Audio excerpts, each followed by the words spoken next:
Now is a good time to get out in the garden. Here I am There you through are, all of looking this. through. Wes King, the general manager at King's Gardens, is here with some ideas. And this is always something fun to do. Absolutely. It's the time of year, especially that I'm getting a ton of questions for how do I get more bees and butterflies and hummingbirds and that kind of thing to my yard.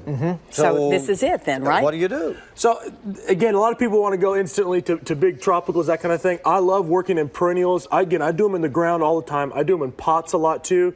And you can see the kind of the selection. You can get some really pretty flowers that are beautiful in the landscape and have a lot of value to bees, butterflies, that kind of thing. What are these plants that you've brought? Can you kind of walk us through? So I've kind of got a different group here. There's a good selection of perennials here, a couple different flowers. And you notice some of them aren't even in flower yet. That's always one of my tips, is to stagger your bloom times out. Oh, that's good. They need nectar for a long window of time. So this guy coming up, this goldenrod will be flowering here. Again, this is like a late summer flower. A goldenrod, that's the state Yeah, flower. it is. I always thought 100%, that right. was, people always said that was a weed. Is it not? So we've got a lot of nice ones now. They're a little more dwarf, a little more compact, Oh, and flower so for a longer window. It's cool now to have goldenrod. Yeah, That's it's great. fancy. Yes, I like it. It's always been cool for me. So, I think they're very pretty. Speaking of cool and the shade and sunshine and all that, I'm sure some plants do better with lots of sun and some don't deal with it. Absolutely. For as a general rule of thumb, for anything for butterflies and bees, they're going to want a really hot spot. For us, a full sun spot is 6 to 8 hours or more,